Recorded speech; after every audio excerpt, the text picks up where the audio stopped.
Hello and welcome back. Before we dive into tonight's journey, I'd love to know, where are you joining us from right now? What time is it where you are? Perhaps it's late at night and you're settling comfortably beneath the covers. Or maybe it's just a quiet moment during your day. Wherever you find yourself, I'm glad you're here. If you haven't yet, consider subscribing so each night you can drift away peacefully to slow, gentle stories, perfect for guiding you softly into restful sleep. Take a moment now and breathe. In deeply, then let it out slowly. Allow your body to relax, releasing any lingering tension from your day. Imagine the stresses and worries slowly fading away, leaving you calm and comfortable, ready for tonight's historical journey. Now, let's softly step back into history, to a time when surviving meant more than just living another day. Meant carrying the heavy memories of loss, disease, and hardship. Tonight, we'll explore what life truly felt like as a medieval plague survivor, an existence marked by resilience, sorrow, and constant struggle. It was the mid-14th century, and the world had changed forever. The Black Death, the greatest pandemic in history, had swept mercilessly through Europe, Asia, and North Africa, leaving behind empty villages, abandoned homes, and a collective grief that hung heavily in the air. For those who lived through it, the nightmare didn't end when the plague subsided. Surviving brought with it a unique kind of burden, a lingering shadow that colored every aspect of daily existence. Imagine waking in a medieval village just after the plague had passed. Your village, once lively and bustling with familiar faces, is now a shell of what it once was. Entire families have vanished. Homes stand empty, fields lie untended, and livestock roam aimlessly. Every morning, stepping out into your street, you're met by the haunting silence of deserted houses, overgrown paths, and an emptiness that whispers of loss at every turn. You're one of the lucky ones fortunate enough to have survived the raging fever, chills, and relentless suffering of the plague. But your fortune feels bittersweet, even cruel. Everyone you knew had been touched by death, friends, family, neighbors. The disease had spared you, but it had also left you alone, stranded in a landscape of sorrow. Survival meant facing the stark realities of rebuilding your life amid devastation. Your home feels foreign, too large now that family members have perished. Rooms where laughter once echoed now sit empty and cold. The simple act of eating breakfast feels unbearably silent, without the familiar hum of conversation around you. The bread you eat tastes different, bitter even, flavored by grief rather than joy. Beyond emotional pain, practical struggles consumed your days. With so many people gone, entire communities faced shortages of food and supplies. Fields lay unharvested, crops spoiled in storage, livestock wandered untended. Without enough people to manage farms, the delicate balance that kept villages fed collapsed quickly. Every meal became uncertain, every loaf of bread precious, every harvest season a gamble. As a survivor, your daily routine became grueling. Tasks once shared among many now fell entirely upon you and the few others left. From dawn until dusk, your body endured unending labor, planting seeds, harvesting crops, hauling water, and caring for livestock. Even simple chores felt exhausting, as grief and fatigue drained your strength. The labor was relentless, a desperate attempt to restore some semblance of normalcy to a world forever changed. Out in towns and cities, the devastation was equally profound. Streets once teeming with merchants, artisans, and traders had become ghostly quiet. Markets, once vibrant places filled with exotic goods, lively bargaining, and laughter, had fallen eerily silent. Shops stood boarded up, their owners long gone. Taverns and inns, previously hubs of social life, were deserted, leaving behind only echoes of past merriment. If you lived in a city, surviving meant navigating abandoned streets filled with memories. You passed houses marked ominously with crosses, or painted symbols, warnings left behind to indicate plague victims. The fear lingered. Would the disease return? Could it claim you still, in some cruel twist of fate? Suspicion shadowed every encounter, and trust, once easily extended to neighbors and friends, became guarded and uncertain. The economic consequences of the plague were severe. With the workforce decimated, trades and crafts collapsed. Skills, once common, became rare commodities overnight. A blacksmith, carpenter, or baker who survived suddenly found themselves overwhelmed by demand, unable to fulfill the endless tasks left vacant by those who perished. Prices for basic goods skyrocketed, making essentials increasingly unaffordable. You, as a survivor, watched helplessly as scarcity tightened its grip, turning once commonplace items into luxuries. And there was the lingering threat of disease itself. Though the worst of the epidemic had passed, outbreaks continued sporadically, keeping communities perpetually on edge. Every cough, every feverish chill sent ripples of panic through households.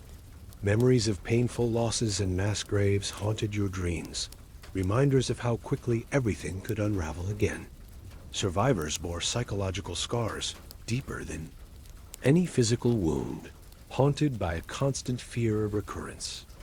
For those who attempted to rebuild their families and communities, challenges were immense. Marriages became rushed and pragmatic, driven by necessity rather than affection. Many widows and widowers married quickly, seeking stability rather than love, driven by the pressing need to rebuild households and ensure survival. Children, left orphaned by the plague, found themselves thrust prematurely into adulthood, bearing responsibilities far beyond their years. Churches and religious institutions, traditionally sources of comfort and guidance, were often overwhelmed. Many clergy had perished during the epidemic, leaving spiritual leadership scarce. Those who remained struggled to explain the suffering, offering limited comfort to a grieving population desperate for answers. Faith itself was tested, with survivors questioning divine justice and the meaning of such widespread devastation. Social order frayed at the edges. With established hierarchies disrupted by mass death, traditional authority faltered. Nobility and peasants alike succumbed to illness, creating power vacuums and unrest. Workers, realizing their newfound scarcity and value, demanded higher wages and improved conditions, sparking conflicts with landlords and authorities. Society found itself in flux, uncertain and uneasy. You, as a survivor, lived amidst these shifting sands. The world felt unfamiliar, uncertain, and harsh. Each day required resilience, courage, and endurance to face the lingering traumas of loss and the daunting task of rebuilding a shattered society. Yet, despite all efforts, the shadow of the plague persisted, darkening every step forward with reminders of those who were gone. Every attempt at returning to normalcy felt hollow. Festivals and celebrations, once joyful community affairs, were subdued, marked by sadness and remembrance. Gatherings were tinged with melancholy, as empty spaces around tables and hearths reminded everyone of those missing. Laughter was quieter, less frequent, shadowed by memories of better days. As you drift now into sleep, imagine for just a moment the immense strength required simply to live on after such profound devastation. Survival in medieval times meant more than just escaping death. It meant bearing the heavy burdens of loss, uncertainty, and struggle, day after day. Yet, amidst the darkness, tiny sparks of hope glimmered. Communities, battered but unbroken, slowly began to stitch themselves back together. Lives continued, reshaped by grief, yet resilient in spirit. Your journey as a survivor was difficult beyond measure, but it was also a testament to human endurance and the extraordinary ability to rebuild from the ashes of despair. Waking each day as a survivor of the medieval plague meant confronting a world drastically altered by unimaginable loss. The silence left behind after the pandemic wasn't peaceful. It was oppressive, thick with the echoes of lives abruptly ended. Each morning began with the somber task of navigating this quiet emptiness, stepping into deserted streets that had once thrived with the vibrant energy of merchants calling their wares, children playing games, and neighbors exchanging morning greetings. Your village, once bustling, now felt haunted by its emptiness. Entire families had perished, leaving behind homes with windows like darkened eyes staring blankly out at passers-by. These empty houses became monuments of sorrow, standing silent and untouched, as if frozen in the very moment their occupants had taken their last breath. Your heart ached as you walked past familiar doorways, remembering faces and voices that would never greet you again. Survival was only the beginning of a prolonged struggle, one defined by an overwhelming sense of responsibility. The plague had stolen away not only family and friends, but also essential laborers, whose absence left villages barely functional. Fields were overrun with weeds, their crops abandoned mid-harvest, rotting in the open air. Livestock wandered aimlessly, untended and vulnerable. Food shortages quickly became critical, forcing communities into desperate decisions. Families pooled their dwindling resources, carefully rationing meals, uncertain of how long their reserves would last. You spent your days laboring tirelessly to rebuild and maintain some semblance of normal life. From sunrise to sunset, you tended crops, repaired fences, and shepherded animals back to safety. Tasks once shared among many fell now upon your shoulders. Alone, your body grew weary, but resting wasn't an option. Too much depended on your constant effort. Each sunset brought relief, mingled with exhaustion and dread, at the realization that tomorrow held more of the same arduous toil in towns and cities. The devastation presented itself differently, but was no less acute. Markets once lively with trade now stood largely abandoned. Shops were shuttered, their owners deceased or fled, their goods decaying within. Streets once filled with laughter and gossip were eerily quiet, interrupted only occasionally by the distant tolling of church bells, marking funerals that seemed unending. Everywhere you walked, reminders of loss and disruption surrounded you. A city transformed into a ghost town haunted by recent tragedy. The economic consequences of the plague touched everyone. Tradesmen who had survived found their workloads tripled overnight, desperately trying to fill the roles of those lost. Prices soared as basic goods became scarce, forcing difficult decisions about how to stretch meager resources. A simple loaf of bread, once a staple easily acquired, now demanded sacrifices elsewhere in your budget. The struggle to keep your family fed and clothed became a relentless daily battle, adding layers of anxiety to your already burdened heart. With so many deaths, societal structures began to unravel. Nobility and clergy had fallen alongside peasants, breaking traditional hierarchies and leaving communities leaderless and unstable. Those left behind grappled to redefine their roles, often sparking conflicts as the familiar order shifted. Workers, realizing their newfound scarcity and value, demanded higher wages and better conditions, but authorities resisted fiercely. Tensions simmered, occasionally erupting into violent confrontations that added further fear to the chaos of survival. Survivors, the shadow of recurring illness never truly lifted. Although the initial devastating wave of the plague had passed, sporadic outbreaks continued to haunt villages and towns. Every cough, fever, or chill sparked immediate dread, reigniting memories of suffering and loss. Families lived with perpetual anxiety, wary of contact, suspicious of outsiders, constantly vigilant for signs of illness. Trust, once freely given to neighbors and friends, had become a luxury few could afford. Emotionally, survivors bore deep psychological wounds. The overwhelming scale of loss left scars not visible, but profound nonetheless. Grief permeated daily life, transforming joyous moments into bittersweet echoes of what was lost.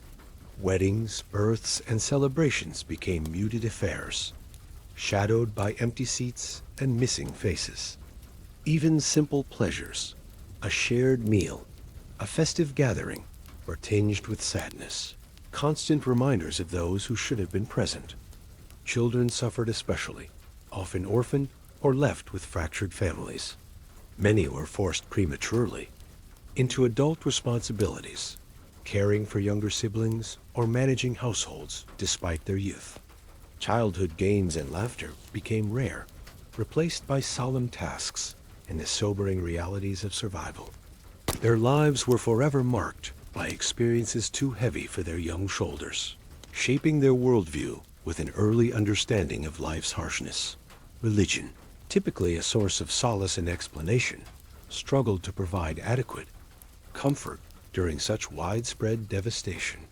With many priests and monks themselves victims of the plague, religious guidance was scarce and often ineffective.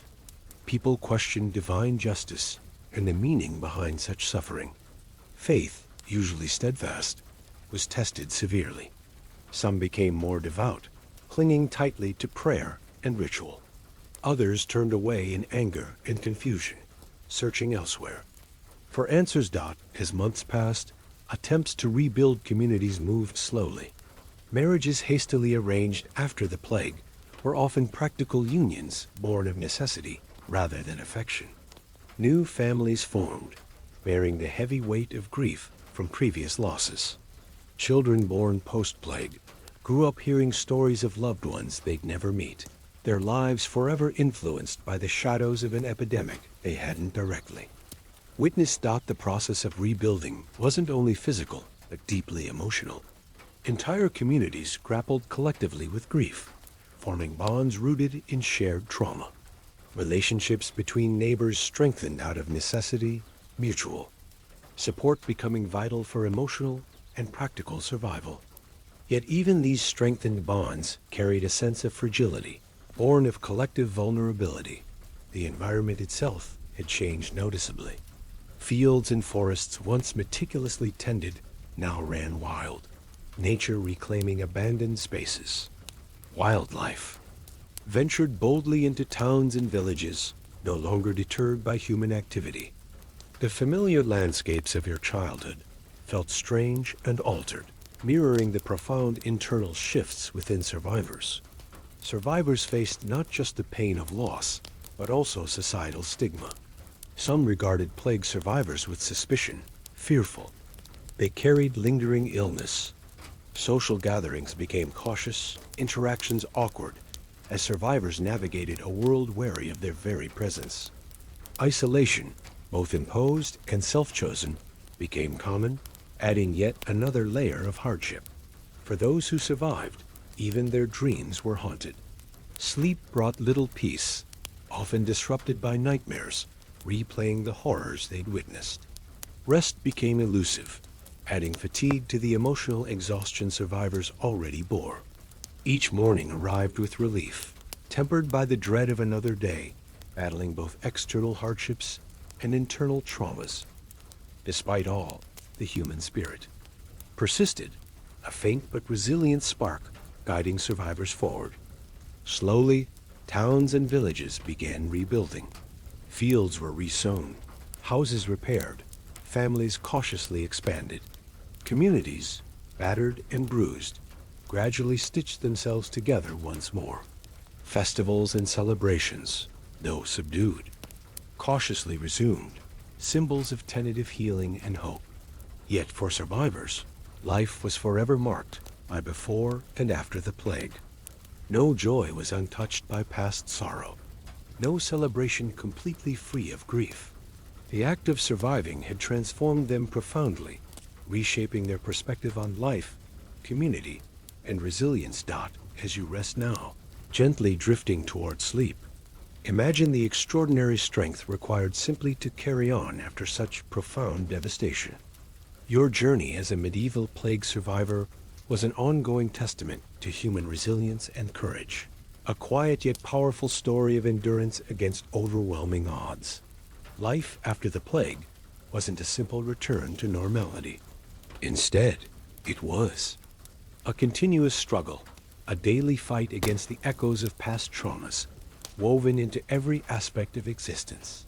As dawn broke each morning, you awoke not only to the physical hardships awaiting you, but also to the lingering emotional weight carried from yesterday's losses. Each sunrise reminded you that survival was not merely escaping death, but enduring its aftermath, an unending series of challenges stretching into the foreseeable future. Your village, though slowly beginning to rebuild, still bore the unmistakable scars of the plague.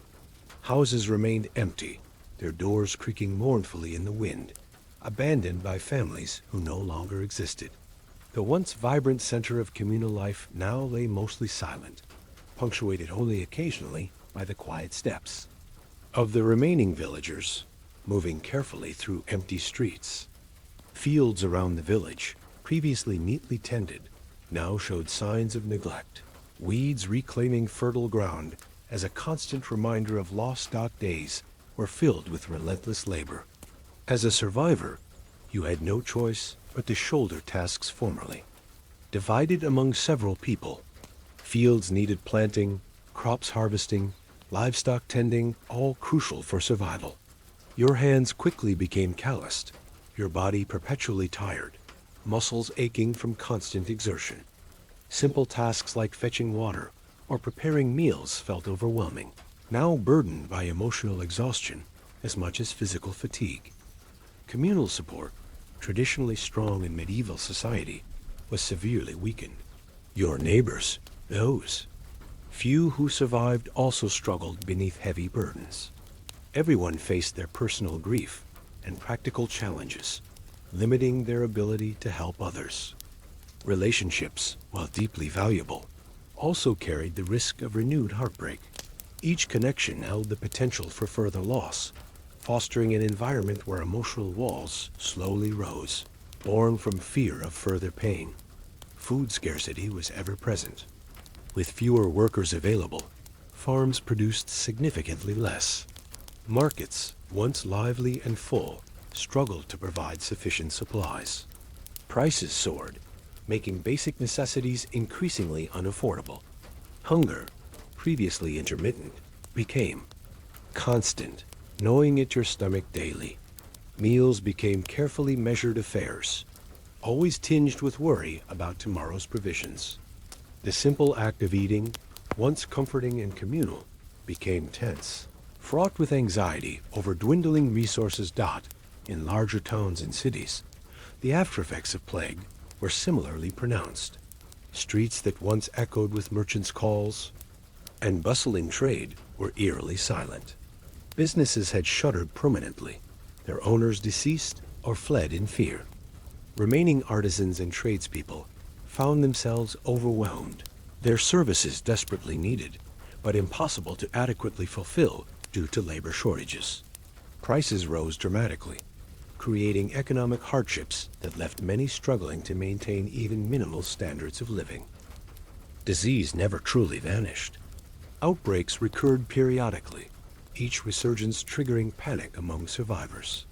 The appearance of any illness, no matter how mild, sparked terror, immediately reviving memories of widespread suffering. Every fever, every cough, every unexplained symptom became a potential harbinger of doom, causing fear to ripple rapidly through communities. Vigilance became constant, neighbors observing one another cautiously, wary of physical contact and social gatherings, reluctant to risk rekindling the horrors they'd barely survived. Emotional wounds ran deep, invisible but ever present. Grief was universal, a heavy burden quietly carried by every survivor. Weddings, births, and other life milestones became muted events, marked more by those absent than those present. Celebrations, traditionally joyful and carefree, were overshadowed by the specter of loss. The emptiness felt keenly around tables that should have been filled with familiar faces. Laughter and joy, once abundant, became precious rarities treasured. Yet bittersweet children experienced unique struggles. Many lost parents or siblings, leaving them orphaned or thrust prematurely into adulthood. Young lives became burdened with heavy responsibilities, from household chores to caring for younger family members. Innocent play and carefree moments grew rare, replaced by somber tasks necessary for survival. Their childhood was shaped indelibly by tragedy, maturity forced prematurely upon them by circumstances beyond their control. Spiritual life, normally a source of comfort, underwent severe challenges. A plague had claimed many clergy, leaving religious communities weakened and unable to adequately support survivors. People grappled with profound spiritual questions, their faith tested by overwhelming suffering. Some survivors clung tighter to religion, desperately seeking solace and explanation. Others turned away, disillusioned and bitter, feeling abandoned by divine forces that seemed silent. Amidst such devastation, societal norms and structures were deeply disrupted. Traditional hierarchies crumbled, authorities struggling to maintain. Order in communities severely reduced by death. Workers, newly aware of their scarcity and value, demanded improved conditions and higher wages. Tensions rose between laborers and landlords, often erupting into conflict or violent confrontations. The familiar social fabric was frayed, leaving survivors uncertain of their place in a rapidly changing world. The aftermath of the plague also sparked widespread suspicion and mistrust. Survivors were often viewed cautiously, feared as potential carriers of lingering illness. Communities once welcoming became wary, social interactions strained by an underlying tension. Isolation, both imposed by others and self-inflicted, became common, deepening feelings of loneliness and alienation. Sleep, meant to provide rest and respite, was frequently disturbed. Dreams were haunted by memories of illness and loss, vivid. Nightmares replaying the trauma endured. Rest became elusive, fatigue accumulating night after night. The simple act of closing your eyes could plunge you back into horrors you tried desperately to leave behind, making mornings more burdensome. And evenings dreaded dot, yet despite immense hardship, small glimmers of resilience emerged. Villagers, slowly and hesitantly, began to rebuild communities, driven by an innate human desire for connection and continuity. Fields were gradually restored, houses repaired, and families tentatively reformed. Though celebrations remained subdued, the act of gathering together, again however quietly symbolized cautious hope and determination to move forward, despite the pain. The environment itself mirrored the devastation. Abandoned farmland and forests quickly reclaimed by nature signaled a world fundamentally changed. Wildlife ventured into once populated areas, unafraid of diminished human activity. Familiar landscapes transformed, reflecting internal transformations. Within survivors, who now saw their surroundings through eyes forever altered by grief and loss. The rebuilding process was slow, marked by constant setbacks and struggles. Community efforts, while commendable, were hindered by practical limitations. Lack of skilled labor, inadequate supplies, and deep emotional wounds. Progress was incremental, demanding patience and perseverance from every survivor. Yet, step by step, life moved forward, reshaped by tragedy, but still undeniably resilient. As you rest gently now, drifting softly towards sleep, reflect briefly on the extraordinary strength required to live through such profound adversity.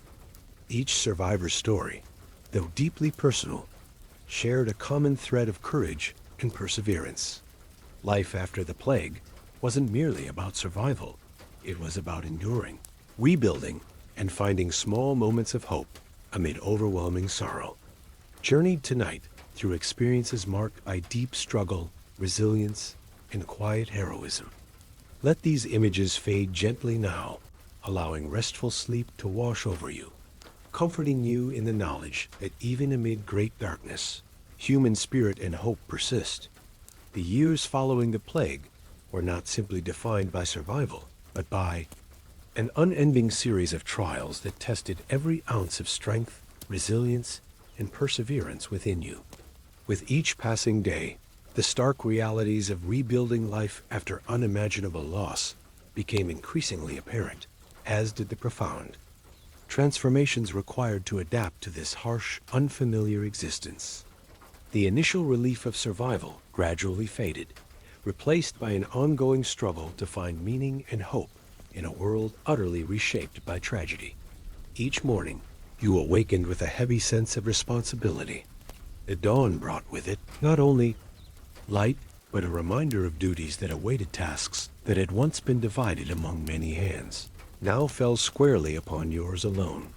Fields lay unplowed, animals wandered untended, and the once familiar rhythms of village life were disrupted beyond recognition. Each day demanded extraordinary effort just to achieve the bare minimum required for subsistence. Your body ached, perpetually from constant labor, your muscles weary from shouldering burdens too great for any single person. The empty spaces around you were constant reminders of loss. Homes that once bustled with life now stood empty and silent, their former inhabitants reduced to haunting memories.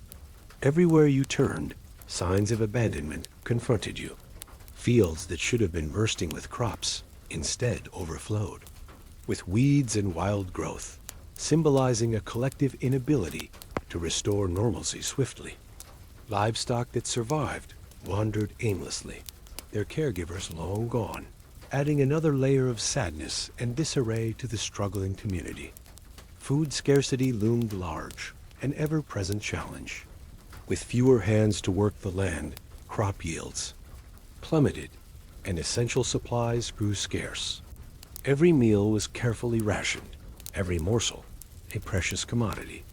Hunger became a daily companion, a relentless ache that gnawed at your insides and clouded your thoughts. Families and neighbors carefully guarded their limited stores, sharing what they could, but mindful of the thin margin between survival and starvation. Trust, once freely given, became strained by necessity. In towns and cities, the devastation was equally evident, but carried its unique burdens. Streets that had once overflowed with life and commerce stood eerily silent, their emptiness broken only by the occasional sound of footsteps echoing against cobblestones.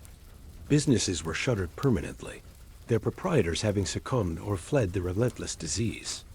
Markets that had once buzzed with excitement and commerce now struggled to reopen, lacking sufficient goods and traders to fill their stalls.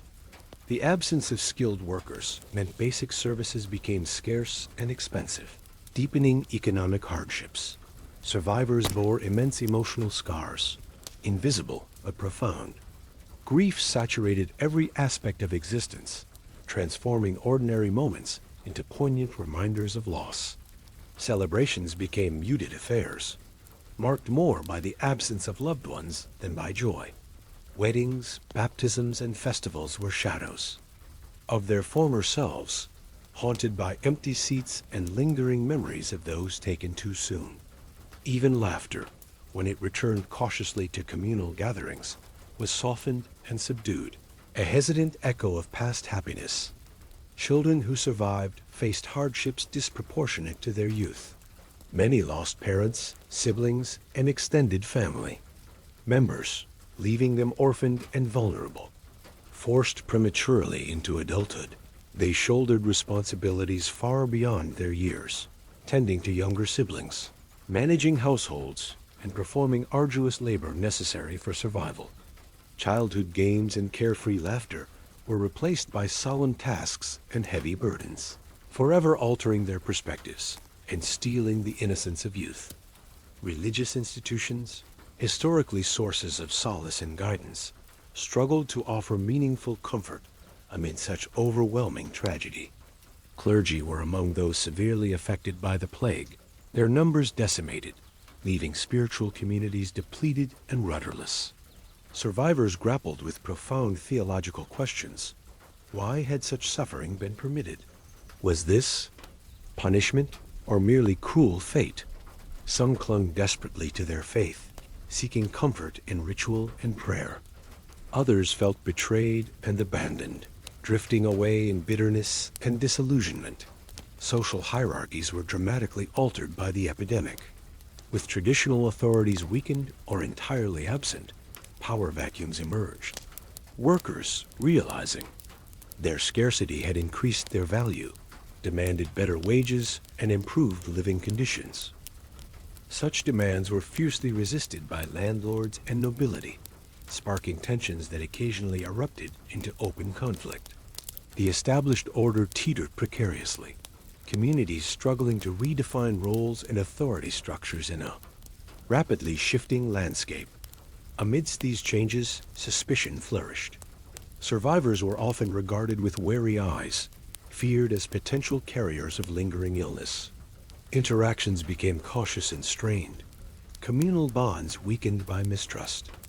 And anxiety, isolation, either imposed or chosen out of fear, became common, exacerbating feelings of loneliness and alienation among survivors. The act of rebuilding community required overcoming not just practical challenges, but emotional and psychological barriers as well. The physical environment mirrored the profound societal shifts. Abandoned farms and homesteads were quickly reclaimed by nature, fields overrun with wild growth, forests encroaching upon once tamed lands. Wildlife, emboldened by diminished human activity, ventured boldly into villages, altering the familiar landscapes and heightening feelings of displacement and strangeness among survivors. Recurring outbreaks of plague perpetuated an atmosphere of perpetual anxiety. Every symptom of illness became a source of panic, every fever or cough triggering fear of another devastating wave. Communities remained vigilant, wary of strangers and cautious of contact, constantly aware that safety was fragile and easily disrupted. Memories of suffering lingered vividly, shaping behaviors and interactions long after the immediate threat subsided. Economic recovery proved slow and challenging. The drastic reduction in the workforce disrupted industries and crafts, leading to shortages of basic goods and services. Artisans struggled to fulfill demand, hindered by limited supplies and scarce apprentices to replace those lost.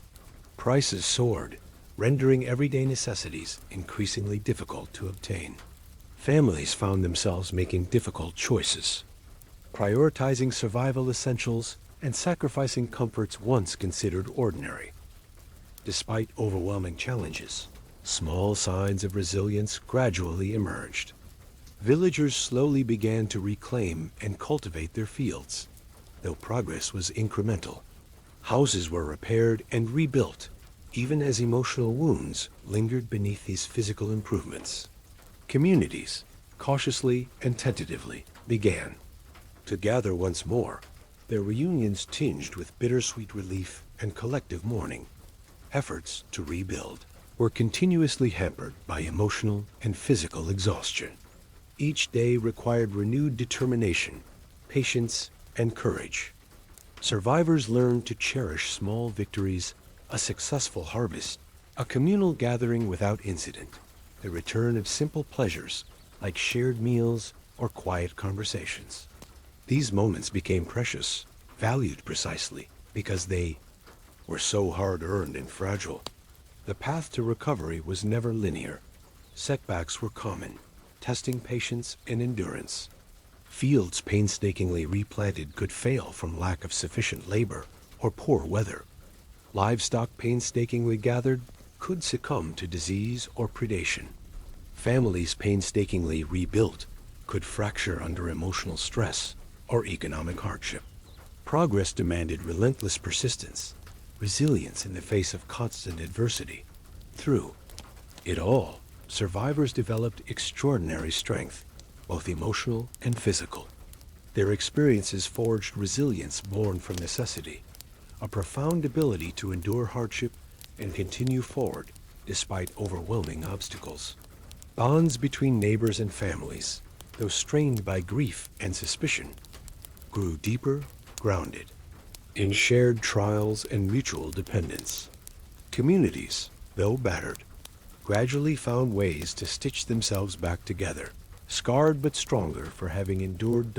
As you rest now, gently drifting toward sleep, reflect on the quiet heroism required simply to live after enduring such profound tragedy. The resilience displayed by medieval plague survivors was extraordinary, a testament to the remarkable strength of the human spirit in times of darkness. Though their struggles were immense and relentless, their persistence and courage shone brightly through adversity. Allow these stories of endurance and resilience to comfort you as you sleep, gently reminding you that even amid profound sorrow, hope and human strength endure. Every new dawn brought fresh reminders of the plague's devastation. The rhythm of medieval life had been irrevocably broken, replaced by relentless struggle, pervasive grief, and enduring hardship. For survivors, daily existence was not merely a matter of enduring physical toil. It required confronting profound emotional burdens and an uncertain future that stretched endlessly before them. Your village, once thriving, remained a ghostly echo of its former self. Empty homes stood as silent sentinels of loss, their doors ajar as if waiting for occupants who would never return. Streets once alive with chatter, laughter, and the bustle of community were now eerily quiet, filled only occasionally by the muted footsteps of villagers cautiously navigating their newfound isolation. Fields once neatly cultivated lay fallow, overgrown by weeds, their fertile soil unturned, silently lamenting the absence of hands that had tended them so lovingly. Relentless demands of rebuilding consumed every waking hour. Tasks formerly shared among many fell solely upon your weary shoulders. Each day began before sunrise, your muscles aching from endless days of labor planting seeds, harvesting crops, and repairing fences and roofs left neglected by departed neighbors. The workload was overwhelming, a constant reminder that survival now depended entirely upon your ability to push through fatigue, grief, and despair. Food shortages persisted, the specter of famine looming constantly on the horizon. Harvest yields had diminished dramatically due to insufficient labor. Storage bins, previously filled with grain and preserved goods, dwindled dangerously low. Meals were carefully rationed, each bite measured out with fearful precision. Hunger became a daily reality, a relentless companion that never fully retreated. Families pooled resources, sharing meals out of mutual necessity and compassion, but underlying each shared morsel was an awareness of scarcity, insecurity, and fear. In towns and cities, the plague had decimated populations even more drastically, leaving behind vast areas of abandonment. Markets once teeming with merchants selling spices, fabrics, fresh produce, and livestock stood mostly empty, stalls vacant, their vibrant energy replaced by solemn silence. Shops were shuttered, workshops vacant, and streets eerily quiet. Skilled artisans and traders who survived found themselves overwhelmed, struggling to meet demands for goods and services once easily provided by an abundant workforce. Economic hardship was relentless. Prices soared to levels previously unimaginable, transforming basic commodities like bread, cloth, and shoes into luxuries few could afford. Trade routes, disrupted by widespread death and fear, limited supplies further, exacerbating shortages. Financial strain added yet another layer of anxiety to daily life, forcing painful choices about priorities and sacrifices. Simple items such as candles, salt, and soap became treasured commodities, carefully preserved and sparingly used. The emotional toll was profound and unending. Grief permeated every aspect of existence, coloring even the simplest actions with sadness. Each daily routine, washing clothes, preparing food, repairing tools, brought reminders of lost family members, neighbors, and friends who had once shared these chores. The act of sitting down for a meal felt incomplete, missing the faces and voices that previously filled empty chairs. Celebrations, births, weddings, seasonal festivals became subdued gatherings tinged with melancholy, joy tempered by the haunting memory of those who should have been present. Children, who should have known carefree days, were forced to grow up quickly. Many lost parents or siblings, thrust prematurely into adult responsibilities. They assumed roles of caretakers, farmers, and providers, often at ages far too young. Innocence gave way to heavy burdens of responsibility, shaping their childhood into an experience defined by labor, grief, and survival. Play became rare, replaced by necessary tasks and relentless maturity, demanded by the harsh circumstances of their altered lives. Religion, traditionally a comforting anchor, struggled under the weight of so much suffering. With clergy among the hardest hit, spiritual communities were weakened, their guidance diminished precisely when most needed. Survivors grappled deeply with questions of divine justice, punishment, and purpose. Some clung fervently to faith, desperate for explanation and comfort. Others drifted away, disillusioned and angry at what seemed divine abandonment. Religious festivals, once joyous communal events, became subdued ceremonies overshadowed by collective sorrow and uncertainty. Social structures, significantly weakened by mass death, faced upheaval and transformation, with nobility and landowners succumbing to plague alongside peasants. Long-established hierarchies became unstable. Workers, newly aware of their diminished numbers and increased value, demanded higher wages and improved conditions, sparking resistance and occasional violence from authorities desperate to maintain old privileges. Communities navigated uncertainly through these shifting dynamics, struggling to re-establish stability amidst profound societal change. Suspicion thrived amid ongoing outbreaks of illness. Survivors were viewed cautiously, feared as potential carriers of contagion. Interactions became tentative, wary, and mistrustful. Isolation, both imposed and self-selected, grew common, deepening feelings of loneliness and emotional strain. Even close neighbors became distant acquaintances, cautiously avoiding contact, conversations marked by hesitation and unease. The physical environment echoed societal disruptions. Abandoned farms were swiftly reclaimed by nature, their fields overtaken by weeds and wildflowers, forests encroaching boldly on previously cultivated lands. Wildlife grew bolder, venturing unafraid into villages and towns now quieted by reduced human activity. Familiar landscapes changed dramatically, becoming symbols of loss and transformation that mirrored survivors' internal struggles. Sleep became elusive, haunted by persistent nightmares. Dreams replayed the horrors witnessed during plague outbreaks, vividly resurrecting painful scenes of loss, illness, and death. Nights provided little true rest, leaving survivors perpetually exhausted, worn down by emotional fatigue as much as physical exertion. Each morning arrived reluctantly, ushering in another day of struggle, worry, and heavy responsibility. Despite overwhelming hardships, small signs of resilience emerged.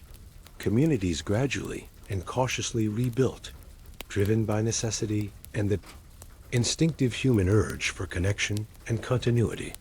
Villagers painstakingly replanted fields, repaired damaged homes, and slowly reassembled social networks. Gatherings, though cautious and subdued, resumed gradually, symbols of tentative hope and determination to move forward. Despite profound grief, rebuilding efforts required immense persistence, resilience, and patience. Progress was incremental, frequently hindered by setbacks, weather-damaging crops, disease-claiming livestock, emotional conflicts within families and communities, slowing healing processes. Yet each small victory a successful harvest. A peaceful community gathering held immense significance, representing tangible evidence of endurance, strength, and cautious hope.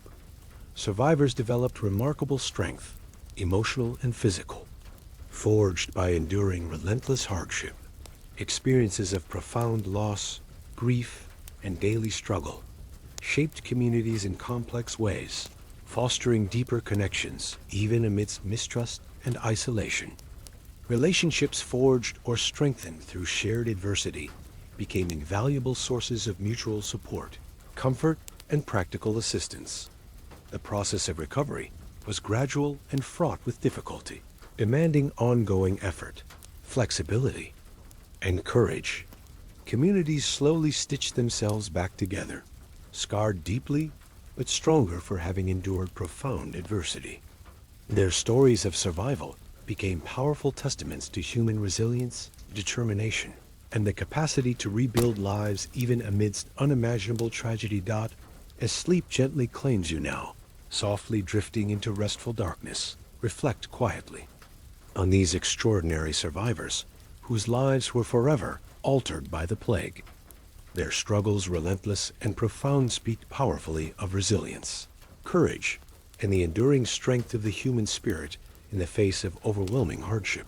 Let this gentle narrative carry you into peaceful sleep, comforted by awareness that even amidst deepest sorrow and suffering, hope and strength persist quietly yet undeniably, guiding humanity steadily forward, step by careful step, into eventual healing and renewal. The world you woke up to each day was unrecognizable, reshaped by forces beyond human comprehension.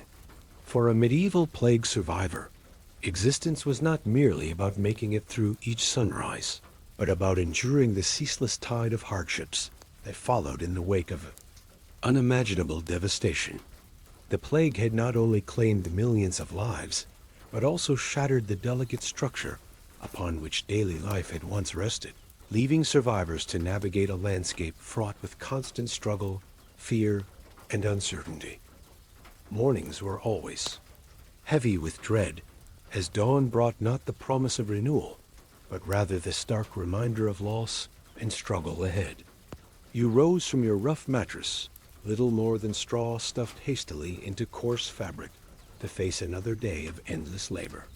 Your bones ached constantly, your muscles weary from tasks that seemed impossible without the support of your lost family members, neighbors, and friends. The solitude, imposed by circumstance rather than choice, weighed heavily upon you as you moved through tasks that had once been shared joyfully among a thriving community. Your first chore was often the hardest emotionally, stepping outside your humble home to confront the village, which had become a ghostly shadow of its former vibrant self. Homes once filled with laughter and conversation now stood silent and empty, windows and doors gaping like mournful eyes, their interiors darkened by abandonment. Streets once bustling with merchants, children playing, and neighbors exchanging news were quiet and deserted, filled only occasionally by echoes of footsteps, yours or the rare passerby cautiously going about their own difficult day. Fields, once meticulously cultivated, lay fallow, their rich soil reclaimed swiftly by weeds and wildflowers, symbols of a world transformed irreparably. Livestock, essential to survival, roamed untended, their caregivers having succumbed to illness, leaving the animals confused and vulnerable. Each day required immense effort just to restore basic order-herding animals back to safety, repairing fences and reclaiming fields from nature's eager grasp. Progress was painstakingly slow, hindered by constant setbacks and the profound fatigue that accompanied relentless physical labor. Food shortages posed an ever-present threat. With fewer hands available, harvest yields dropped dramatically, causing a scarcity of basic staples. Meals, once simple acts of nourishment, became fraught affairs marked by careful rationing and anxiety about dwindling supplies. Hunger was no longer an occasional inconvenience. It was a daily companion, persistent and relentless. Bread, meat, even vegetables, once common, now became rare luxuries, reserved only for special occasions or the direst of emergencies. Neighbors, once bound by strong communal bonds, grew cautious and reserved, wary of sharing scarce resources. Trust diminished as families guarded their limited provisions jealously, driven not by selfishness, but survival instinct. Even simple interactions became tense, as fear of renewed illness or additional loss loomed large. The warmth and ease that previously characterized community life vanished, replaced by guarded conversations and hesitant gestures of goodwill. Cities, too, suffered deeply. Town squares and marketplaces, once vibrant hubs of trade, stood largely vacant. Shops closed indefinitely, their proprietors either deceased or fled in fear. Skilled artisans and merchants who survived found themselves overwhelmed by demands they could scarcely meet. Goods became scarce, their prices soaring dramatically. Ordinary citizens faced insurmountable economic burdens, forced to choose between essential items that were previously abundant and affordable. In addition to physical hardships, the emotional toll exacted by the plague was immense and unending. Grief infiltrated every moment, lingering behind even mundane activities. Chores like cooking, washing, and repairing homes felt unbearable, constantly reminding survivors of absent loved ones who had once shared these duties. Celebrations, birthdays, weddings, harvest festivals became somber gatherings marked more by collective mourning than joy. Each empty seat around communal tables was a stark reminder of permanent loss. Children who survived faced extraordinary burdens disproportionate to their tender ages. Many lost parents or siblings, forced prematurely into roles as caretakers, providers, and workers. Childhood innocence was quickly replaced by maturity demanded by survival. Games, laughter, and carefree moments became rare luxuries, replaced instead by endless responsibilities and somber seriousness. The futures, previously filled with boundless possibilities, narrowed significantly, overshadowed by grief and relentless work required simply to sustain life. Religious institutions, traditionally sources of solace, struggled profoundly in the plague's aftermath. Clergy numbers were decimated, leaving spiritual communities weakened and guidance sparse precisely when survivors most desperately sought comfort. People grappled deeply with theological questions about divine justice and suffering's purpose. Some clung tighter to their faith, desperate for explanation and solace. Others turned away, disillusioned by perceived abandonment during their greatest hour of need. Religious rituals, once comforting routines, became challenging practices marked by doubt and sorrow. Social hierarchies and structures faced massive disruption, as the plague indiscriminately affected all societal levels from noble landowners to humble peasants. With traditional authorities weakened or entirely absent, power vacuums emerged swiftly. Workers, newly aware of their diminished numbers and increased value, demanded improved wages and conditions.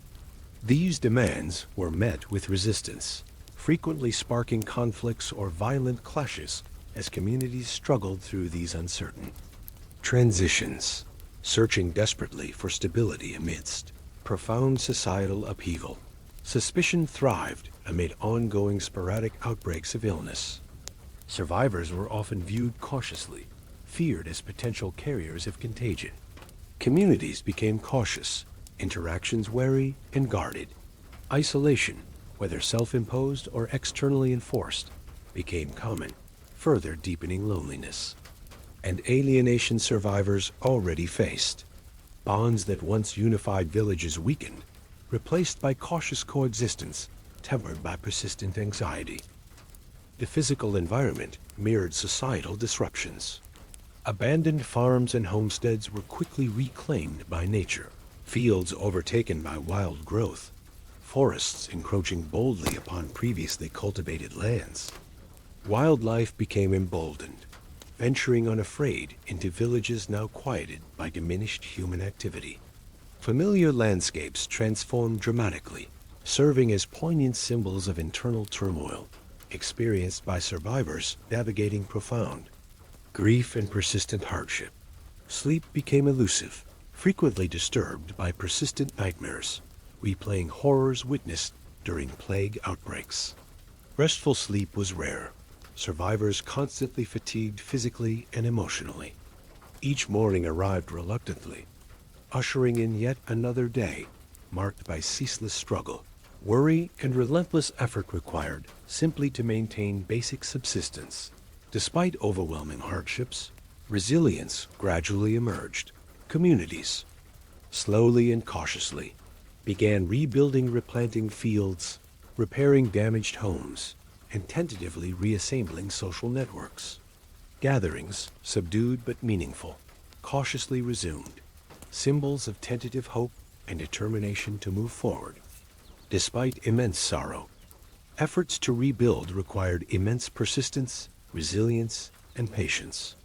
Progress was incremental, hindered frequently by setbacks, weather-damaging crops, disease-claiming livestock, emotional conflicts slowing healing processes.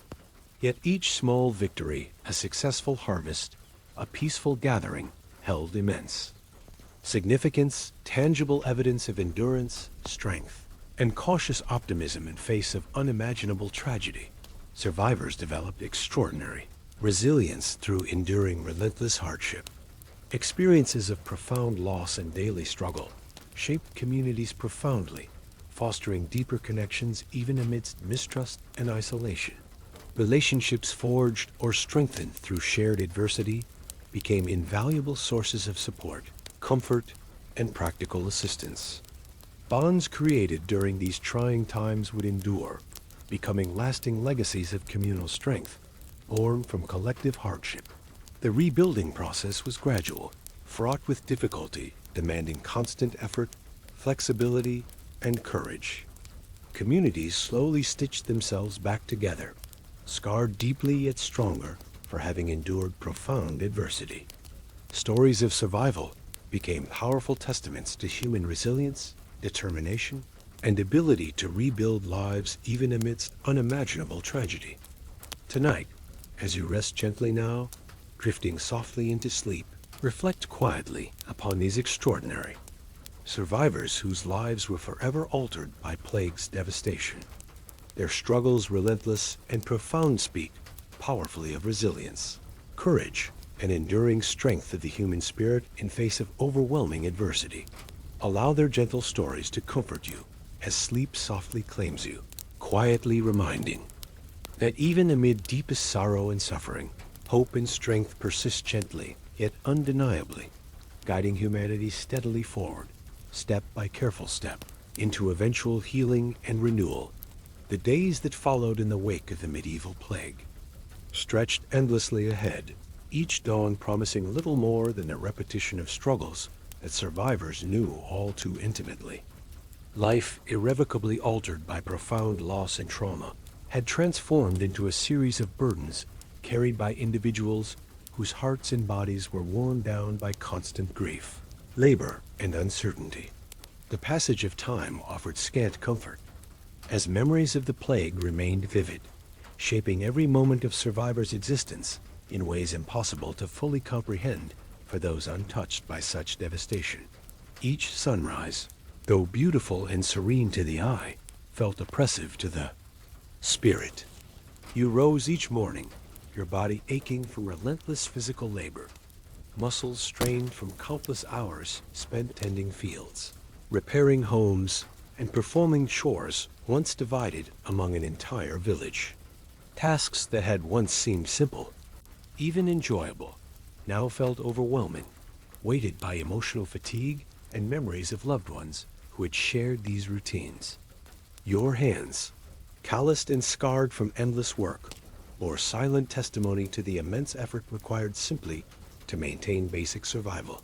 The streets of your village, once vibrant centers of community life, now stood largely deserted, haunted by the echoes of laughter and conversation from times past.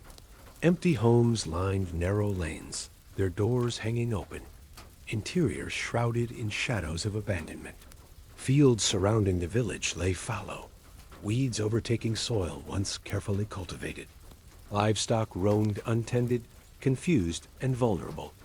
their caretakers gone, leaving survivors to gather them painstakingly each morning, herding animals back to safety in a daily ritual, symbolizing the immense labor required simply to reclaim basic stability. Food shortages were persistent and severe.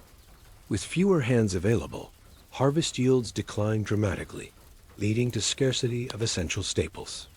Meals became fraught affairs, carefully rationed with anxious precision, each bite taken cautiously, knowing tomorrow's provisions remained uncertain.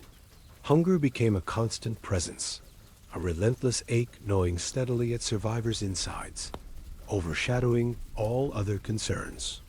Bread, meat, even simple vegetables, once readily available, now constituted rare luxuries, carefully reserved for critical times or solemn celebrations, their consumption accompanied by sobering awareness of ongoing scarcity. Trust among neighbors weakened significantly amid relentless hardship. Families guarded limited supplies jealously, interactions growing wary and hesitant. Friendships, once marked by open generosity, became cautious relationships, tempered by awareness that every gesture of kindness now represented genuine sacrifice. Community bonds, historically strong, frayed under immense pressure, replaced gradually by suspicion and anxiety about the intentions of those who had once been trusted implicitly. In towns and cities, the plague's devastation manifested differently, but equally dramatically. Streets once filled with bustling markets, vibrant trade, and animated conversation, now echoed with unsettling silence. Businesses were shuttered, workshops vacant, merchants gone, either deceased or fled to safer havens. Remaining artisans and tradespeople faced overwhelming demand for their scarce services, struggling to provide essential goods without adequate supplies or apprentices to replace lost labor. Economic burdens deepened dramatically, turning basic commodities like clothing, shoes, and household tools into expensive luxuries beyond ordinary citizens' reach. The emotional toll exacted by the plague extended far beyond physical hardships. Grief became universal, permeating every moment of survivors' lives. Daily routines were steeped in sorrow. Chores such as cooking, cleaning, and maintaining homes transformed into emotional ordeals, reminding survivors continuously of absent loved ones. Celebrations, birthdays, weddings, holidays became solemn events, gatherings subdued, joy muted by collective mourning. Empty chairs around communal tables stood as stark reminders of those who should have been present, deepening sadness accompanying even the simplest occasions. Children who survived faced extraordinary hardships, disproportionate to their young ages. Many were orphaned, thrust prematurely into adult responsibilities. Childhood innocence rapidly replaced by maturity, demanded by survival circumstances. Tasks meant for adults caring for siblings, managing households, working fields, fell heavily upon small shoulders. Playful games and carefree moments vanished entirely, replaced instead by relentless chores and seriousness imposed by daily struggle. Their futures, once filled with boundless possibilities, narrowed significantly, permanently reshaped by grief, responsibility, and labor. Religion, traditionally a comforting refuge, struggled profoundly amidst overwhelming tragedy. Clergy numbers decimated, spiritual communities weakened severely, guidance sparse precisely when survivors desperately sought solace. Profound theological questions arose. Why had such suffering occurred? Was this divine punishment or cruel fate? Some survivors clung desperately to faith, seeking answers through fervent prayers and rituals. Others drifted away, feeling abandoned by higher powers during greatest need. Religious practices, once comforting routines, became challenging endeavors marked by uncertainty and sadness. Societal hierarchies faced significant disruption, plague claiming lives indiscriminately across social strata, from wealthy landowners to humble laborers. Traditional authorities, weakened or entirely absent, power vacuums emerged rapidly. Workers, newly aware of diminished numbers and increased value, demanded improved conditions and higher wages. Authorities resisted fiercely, tensions rising frequently into conflicts or violence. Communities navigated uncertainly through shifting dynamics, attempting desperately to re-establish stability. Amidst societal upheaval, suspicion flourished amid persistent outbreaks of illness. Survivors viewed cautiously, feared potential carriers of contagion. Interactions became wary, guarded, communities isolating individuals exhibiting even mild symptoms. Isolation, both externally imposed and self-chosen, became common, exacerbating loneliness and emotional distress survivors already faced. Bonds that once unified villages weakened, replaced by cautious coexistence, tempered constantly by fear and anxiety about renewed illness. The physical environment mirrored societal disruptions vividly. Abandoned farms reclaimed swiftly by nature, fields overtaken rapidly by weeds, forests encroaching boldly upon previously cultivated lands. Wildlife became emboldened, venturing confidently into villages diminished by reduced human presence. Familiar landscapes transformed dramatically, poignant symbols reflecting internal turmoil, experienced by survivors navigating profound grief and persistent hardship. Sleep became elusive, frequently disturbed by persistent nightmares replaying. Traumatic plagued memories vividly. Restful sleep rare, survivors constantly fatigued physically and emotionally. Each morning arrived reluctantly, ushering yet another day defined by ceaseless struggle. Worry and relentless effort required simply to maintain subsistence. Despite overwhelming hardships, resilience gradually emerged. Communities, slowly, cautiously, rebuilt replanting fields, repairing damaged homes, tentatively reassembling social networks. Gatherings, cautious but meaningful, resumed slowly, symbols of tentative hope and determination to move forward, despite profound sorrow. Rebuilding required immense persistence, resilience, patience. Progress incremental, hindered frequently by setbacks, weather-damaging crops, disease-claiming livestock, emotional conflicts slowing healing processes.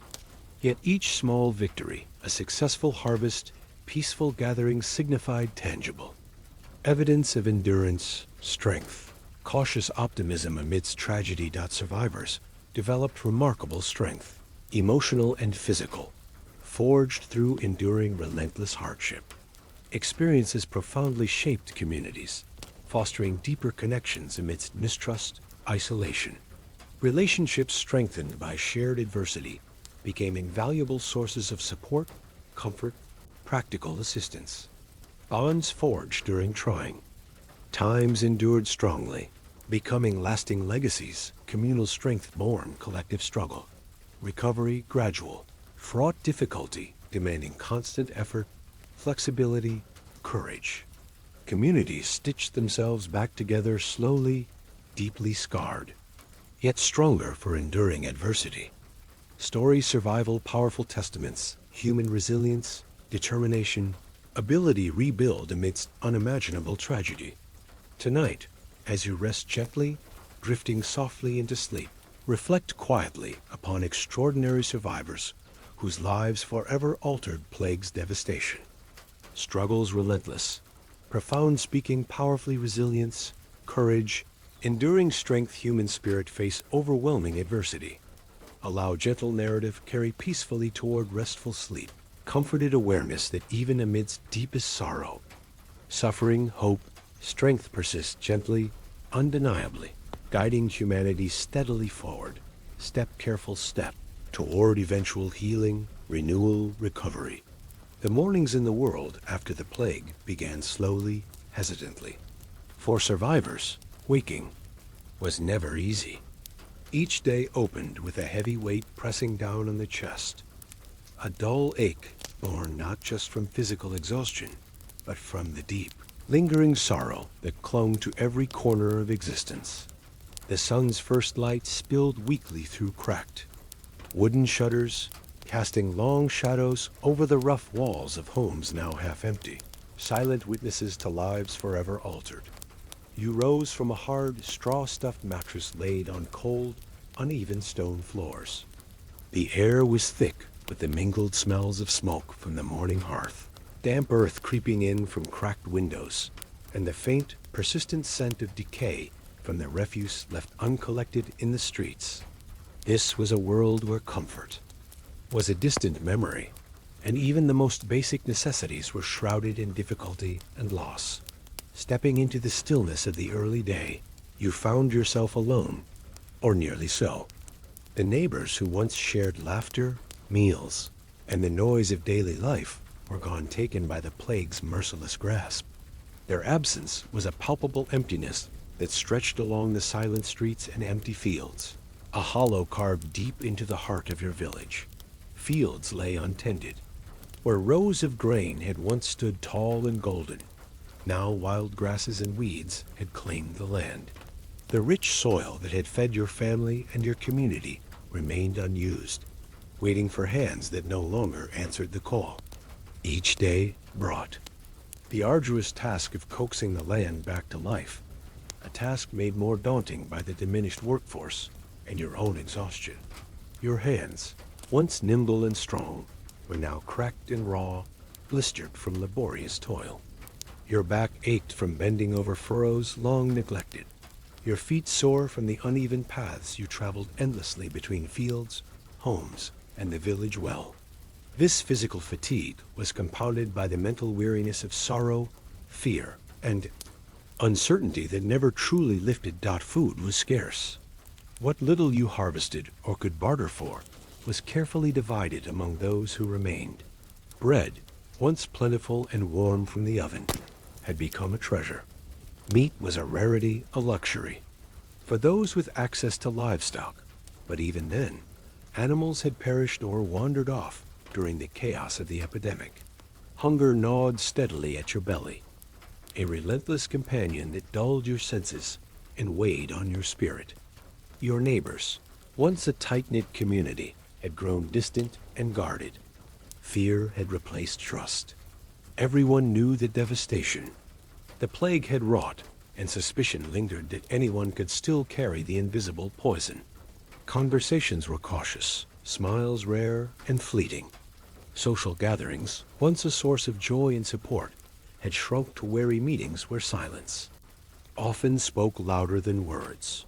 The village church, usually a place of refuge and comfort, stood battered and half-abandoned. Many clergy had died during the epidemic, leaving spiritual leadership thin and often uncertain. Those who remained struggled to provide guidance or hope, themselves burdened by grief and exhaustion. Prayers for the dead mingled with desperate pleas for protection from a plague that still haunted memories and fears. The laws and customs that once governed village life felt fragile and fractured. With so many lost, property lines blurred and inheritance claims became complicated or impossible. Disputes over land, livestock, and resources flared as survivors sought to secure what little remained. The social order was in flux, a precarious balance held together by necessity more than agreement. Children were especially vulnerable. Many had lost parents or older siblings, thrust suddenly into roles of caretaker or provider far beyond their years. Their faces, too young to hold such sorrow, carried the weight of premature maturity. Play and laughter became rare, replaced by endless chores and the silent acceptance of hardship. Their futures, once bright with promise, now stretched uncertain and bleak. Illness still shadowed the village. Though the worst waves of the plague had passed, new outbreaks and diseases remained constant threats. Each cough, each fever sparked fear, and families isolated themselves as best they could. The knowledge of contagion was limited, and superstition filled the gaps in understanding. Survivors feared not only the return of the plague, but also the community's fractured trust. Economic recovery was slow and difficult. Craftsmen, farmers, and traders who survived found themselves overwhelmed. Demand outstripped supply, skilled labor was scarce, and goods became expensive or unobtainable. Markets were smaller, quieter, and more tense. Everyday items became precious commodities, hoarded carefully and bartered with increasing caution. Travel, once a routine part of trade and communication, became perilous. Roads were often unsafe, inns overcrowded or shuttered, and banditry increased amid the chaos. Survivors journeyed reluctantly, burdened by the risk of illness, theft, or worse. Messages took longer to travel, isolating communities further. Plague's toll on the psyche was profound. Survivors wrestled with grief, guilt, and trauma that lingered long after the fever broke. Memories of loved ones lost haunted waking hours and invaded dreams. The need to carry on, to rebuild, clashed with the heaviness of sorrow that weighed on every step. Yet amidst this overwhelming darkness, small lights of hope flickered. Communities began tentative steps toward rebuilding. Fields were replanted. With care, houses repaired with whatever materials remained. Children learned again to play, laughter echoing softly through quiet streets. Old traditions resumed cautiously, weaving threads of continuity through fractured lives. Faith, though tested and shaken, endured. Survivors found solace in renewed devotion, in the rituals and prayers that connected them to something greater than their suffering. New leaders arose to guide communities through uncertainty. Mutual aid and shared hardship rekindled bonds weakened, but not broken. The path forward was slow, often painful, and fraught with setbacks. Nature, economy, and emotion all demanded patience and resilience. Survivors learned to cherish small victories, a successful harvest, a healthy child, a peaceful night's sleep. These moments, fleeting yet precious, became the foundation upon which new lives were built up. As you lay now, enveloped in the calm embrace of sleep, let the stories of these survivors remind you of the extraordinary strength found in the human spirit. Even in the bleakest times, amid loss and fear, hope and endurance persist, quiet, steady, and unyielding. May this gentle journey guide you toward peaceful rest and renewal. The aftermath of the medieval plague was not just a chapter of history marked by death. It was a profound and enduring transformation of life for the survivors who remained. Every day carried the heavy weight of loss and the daunting task of rebuilding a world shattered beyond imagination. The familiar rhythms of village life had been torn apart, leaving only fragile threads that survivors desperately tried to weave back together. You woke in your modest home, the light of dawn spilling weakly through a window, clouded by grime and weathered wood. The air was cool but heavy, a mixture of smoke from the hearth, the faint scent of damp earth creeping in from outside, and the lingering odor of decay that seemed to cling to the very walls. Comfort was a distant memory, replaced by the practical necessity of survival and the emotional burden of grief. The silence outside was striking. The once bustling village square was empty, save for a few cautious figures moving quietly among shuttered shops and abandoned homes, where laughter, song, and the noise of daily activity once filled the air. Now there was only the occasional rustle of wind through untended gardens or the distant call of a bird. Fields that had provided sustenance lay overgrown, choked by weeds and wild grasses. The soil, fertile and rich, had been left untended for too long, its bounty wasted as laborers fell ill or died. You knew the work needed to reclaim these fields would be grueling, requiring strength and endurance beyond anything you had faced. Before your hands, calloused and scarred from endless toil, ached from the tasks that lay ahead. The simple act of fetching water became an exercise in patience and balance, carrying heavy clay jugs along uneven paths, crowded with others seeking the same precious resource. Each journey was a reminder of the scarcity that now defined life. every drop guarded carefully as if it were liquid gold. Meals had become a careful calculation, each bite rationed with thought and worry. Bread, once plentiful and warm, was now hard and stale, stretched to feed starving mouths. Meat was scarce, reserved for the lucky or the wealthy, and often replaced by bitter roots or wilted greens. Hunger gnawed persistently, a dull but constant ache that wore down body and spirit alike. The emotional toll was as severe as the physical. You carried memories of those lost, the empty seats at the table, the silence where voices once sang. Grief was a constant companion, threading through every moment of your day. Even moments of joy felt tinged with sadness, as laughter echoed faintly through the shadow of loss. Children, robbed of their innocence, grew quickly into responsibilities far beyond their years. Many had lost parents or siblings, forced into roles as caretakers, laborers, and providers. Their laughter was rare, replaced by solemn tasks and a maturity born from necessity rather than choice. Their futures, once filled with hope, now seemed uncertain and fragile. The village church, a beacon of faith and community, stood damaged and diminished. Many clergy had perished, leaving spiritual leadership scarce and strained. The survivors sought solace in prayer and ritual, but doubts gnawed at their faith. The plague raised deep questions about divine justice and mercy, questions for which answers were elusive. Social order, already fragile, struggled to hold. Power vacuums emerged as traditional authorities succumbed to death or fled in fear. The once clear lines between classes blurred as survivors fought to claim land, goods, and status. Workers, newly aware of their scarcity and value, demanded better wages and conditions, igniting conflicts with landlords and nobles determined to maintain their privilege. Suspicion and fear permeated interactions. Survivors, viewed as potential carriers of lingering disease, were often shunned or met with wariness. Trust became a scarce commodity, social bonds frayed by anxiety and trauma. Isolation, both imposed and self-chosen, deepened loneliness and hindered healing. The natural world reclaimed abandoned spaces rapidly.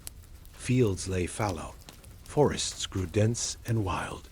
Animals ventured boldly into villages, unafraid of diminished human presence. Familiar landscapes changed, mirroring the profound internal transformations wrought by grief and loss. Outbreaks of illness, though less devastating, continued to haunt communities. Each cough or fever reignited fears, triggering quarantines and avoidance.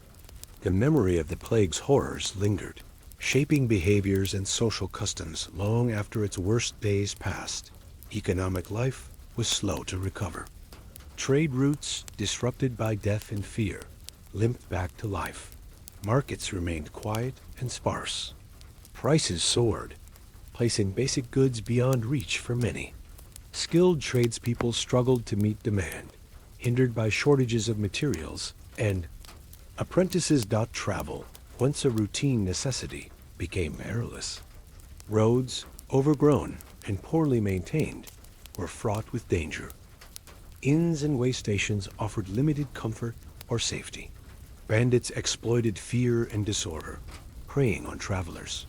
Survivors bore not only physical scars, but deep psychological wounds.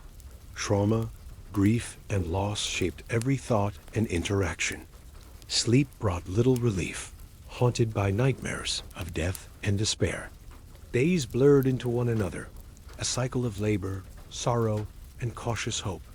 Yet amid hardship, resilience flickered. Communities began tentative steps toward rebuilding. Fields were replanted, homes repaired. New families formed, even as memories of loss remained close. Rituals and celebrations, though muted, returned, symbols of healing and continuity. Faith, tested and transformed, remained a cornerstone. Prayers and ceremonies offered solace.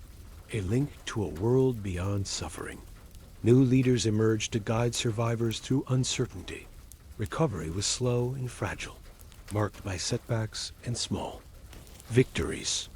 Each day demanded courage and endurance beyond measure.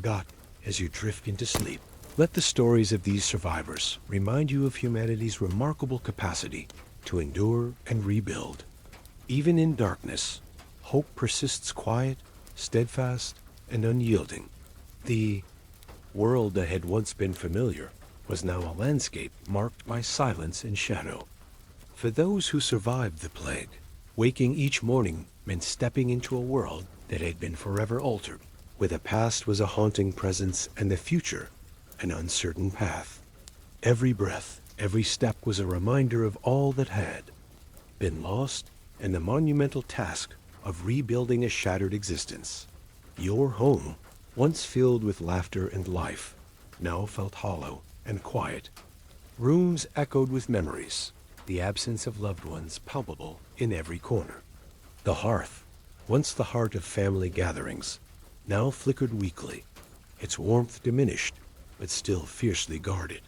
Each object within these walls held a story. A portrait faded by time, a piece of worn fabric, a cracked dish silent witnesses to the lives that had been uprooted. Stepping outside, the village was marked by absence. Where children had played and neighbors exchanged greetings, there was now an uneasy stillness. Gardens were overrun by weeds, the careful tending that had once nourished crops now replaced by neglect.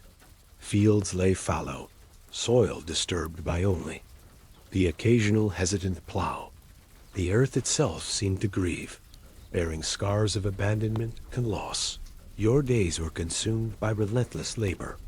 The work of survival fell upon your shoulders with uncompromising weight. You rose before dawn, muscles aching from days that blended into nights of toil and vigil. From tending livestock, gathering firewood, mending fences, to preparing meager meals, each task was performed against a backdrop of exhaustion and grief. The rhythm of work became both a necessity and a refuge, a way to keep despair at bay. Through the discipline of action, food scarcity was a constant shadow. What little you could harvest or trade was precious beyond measure. Meals were simple and sparse, often repeated day after day, yet each bite was savored as a lifeline. Hunger gnawed unrelentingly, stealing energy and dimming hope. Sharing what you had was essential for survival, yet the fear of losing everything made generosity a fraught act, balancing compassion with the instinct to protect. Social bonds, strained by fear and trauma, were fragile. Neighbors who had once been close grew distant, suspicion mingling with grief. The plague's shadow bred isolation as individuals and families withdrew into cautious silence. Trust, once the foundation of community, became a tentative bridge crossed only with care and hesitation. Loneliness settled deeply, an ache alongside physical hardship. Children, burdened beyond their years, carried heavy roles. Orphaned and vulnerable, they took on adult responsibilities, caring for younger siblings, assisting with labor, and navigating a world too harsh for childhood.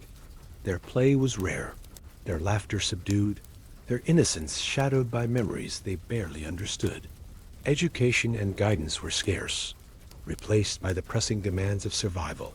Faith was both a solace and a source of torment. Religious rituals continued, offering moments of connection and comfort, yet questions and doubts lingered in quiet corners. Why had such suffering been permitted? Was there meaning in loss? Clergy, few and burdened, struggled to provide guidance to communities torn between devotion and despair.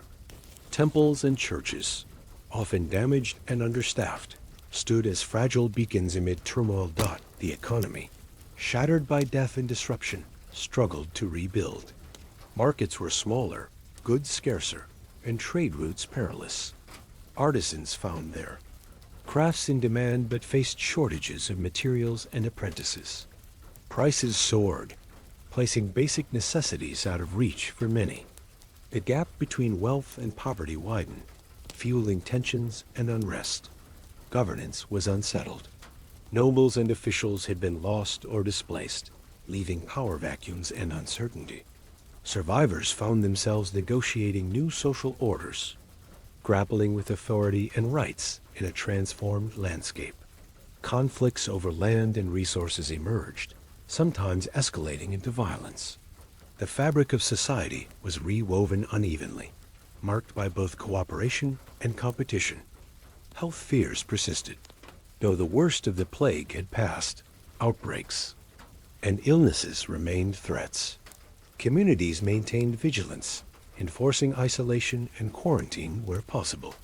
Fear shaped behavior, breeding avoidance and anxiety. Survivors lived with the constant tension between hope and dread. Amid hardship, small victories kindled resilience. Communities reassembled, gardens replanted, homes rebuilt. Festivals resumed, cautious yet celebratory. Bonds of kinship and friendship rekindled, healing through shared experience.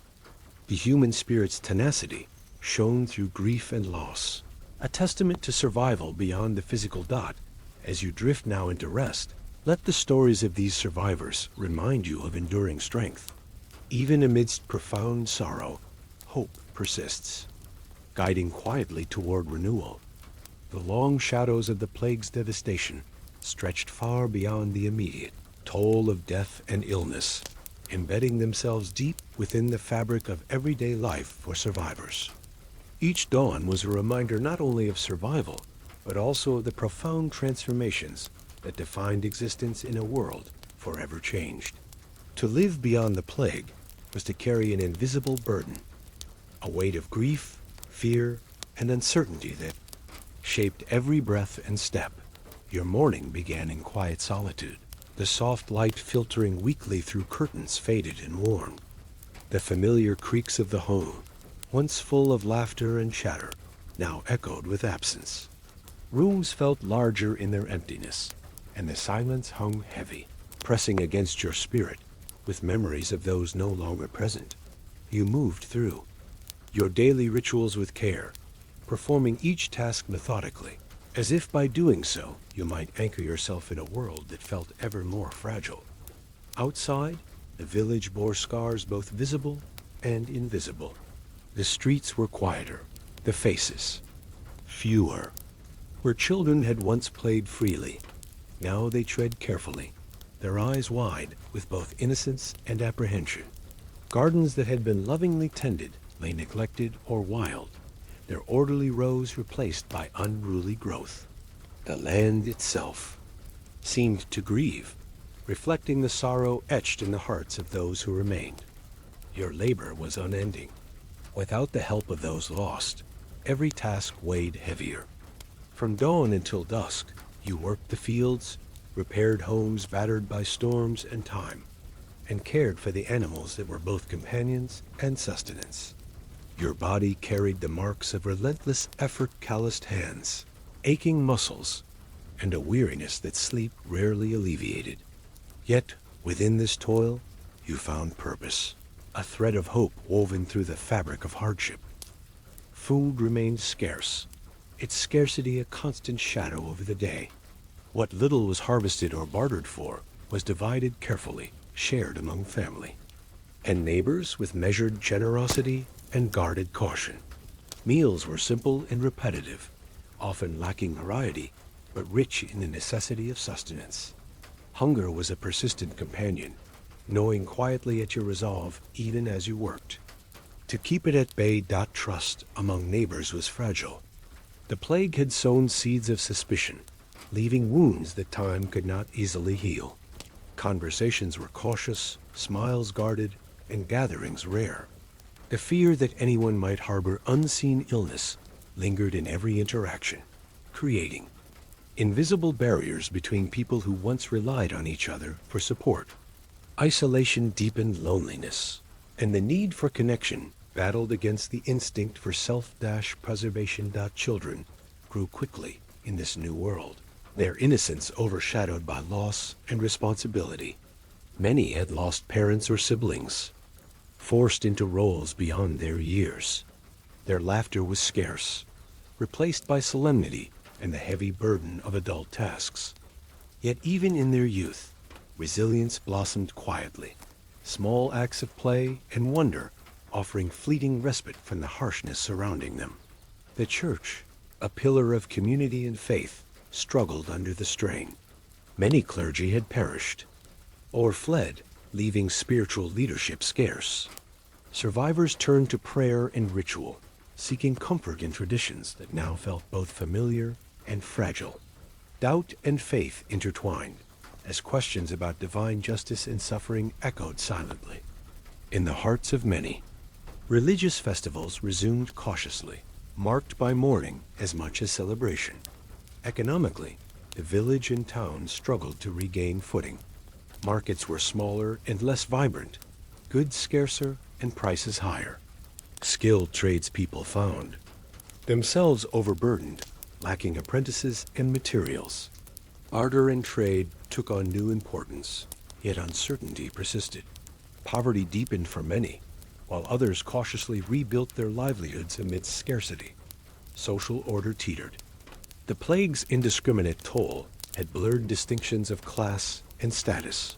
Power shifted unpredictably, with new leaders emerging from unexpected places. Workers, aware of their increased value, pressed for better conditions, sparking tension, with landowners and officials determined to maintain the status quo. The social fabric was rewoven with threads of conflict and cooperation, resilience and fragility intertwined. Fear of renewed illness shaped daily life. Even minor symptoms stirred panic and isolation. Communities imposed quarantines and avoided outsiders, guarding themselves against invisible threats. The memory of mass death haunted every cough, every fever, turning daily existence into a careful dance of vigilance and hope. Nature's reclaiming of abandoned spaces was both beautiful and eerie. Forests grew denser, wildflowers burst through cracked stone paths, and animals ventured boldly into human settlements. The land's transformation mirrored the survivors' inner landscape's wild, unpredictable, yet pulsing with life and renewal. Sleep, when it came, was uneasy. Nightmares of loss and suffering returned in dreams, blurring the lines between past and present. Rest was interrupted by anxiety, memories, and the ever-present fear of what tomorrow might bring. Yet sleep remained a refuge, however fragile, offering moments of peace amidst relentless challenge. In this world scarred by plague, each day was a testament to human endurance. Survivors, though marked by grief and hardship, found ways to continue to rebuild, to hope, to love again. Their stories remind us that even in the darkest times, the human spirit persists, seeking light and connection amidst the shadows. As you close your eyes tonight, may these stories of resilience and courage comfort you, guiding you gently into restful sleep and peaceful dreams. The plague had left behind a world transformed, not just by death, but by the echoes of grief and change that permeated every aspect of life. For survivors, waking each morning meant stepping into an existence shadowed by loss and uncertainty. The familiar rhythms of days gone by had shattered, replaced by a harsh reality, where survival demanded relentless labor and resilience beyond measure.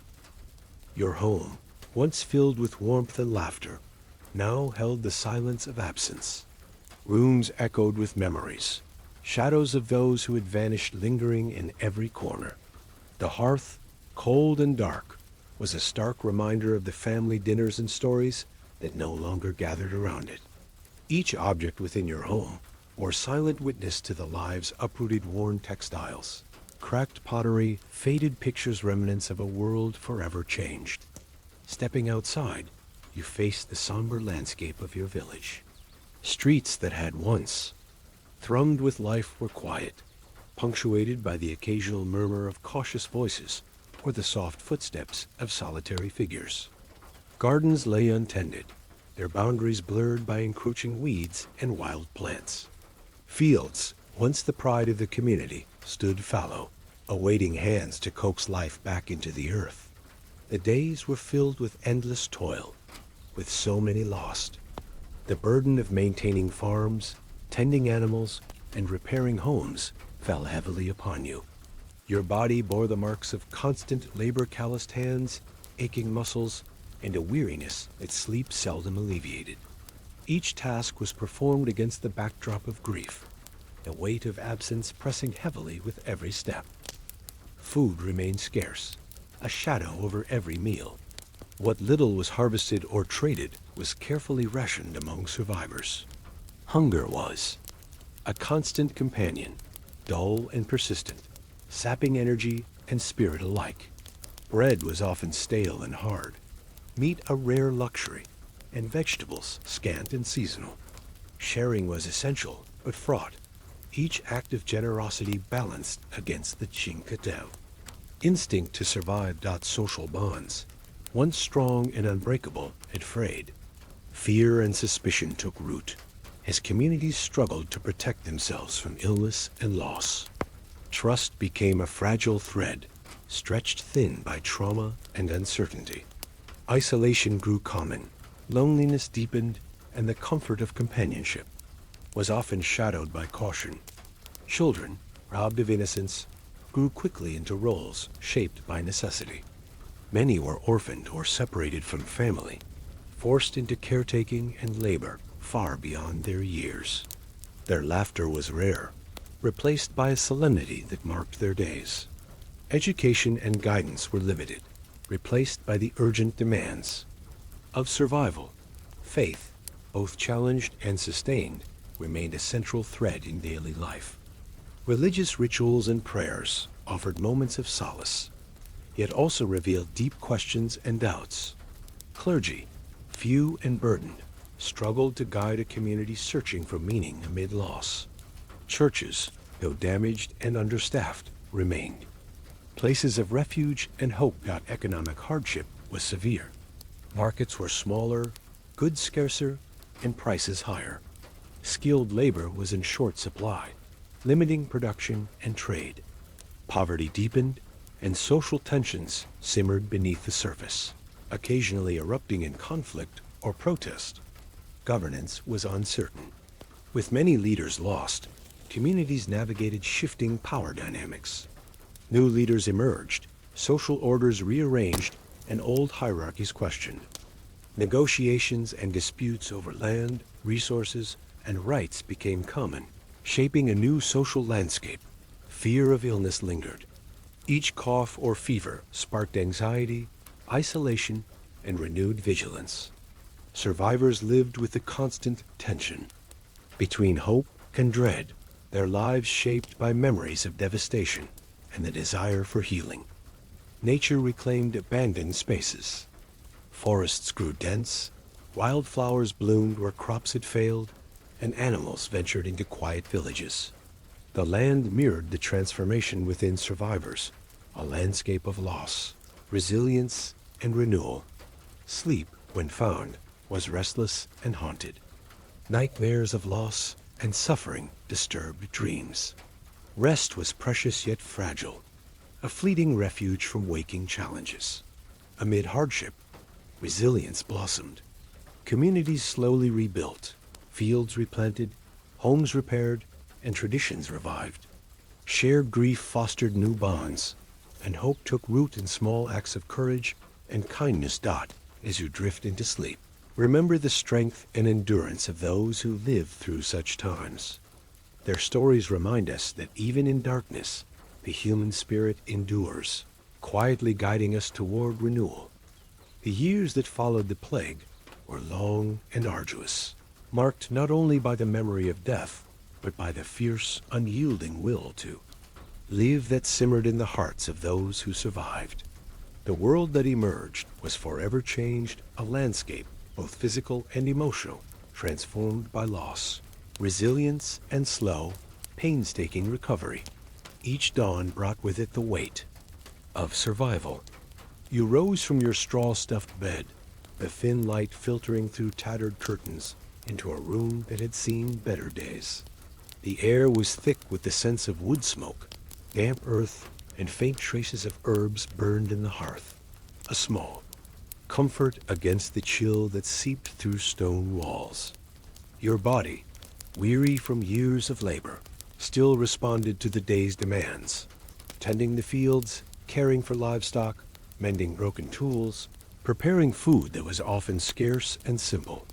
The village around you bore the marks of tragedy and renewal.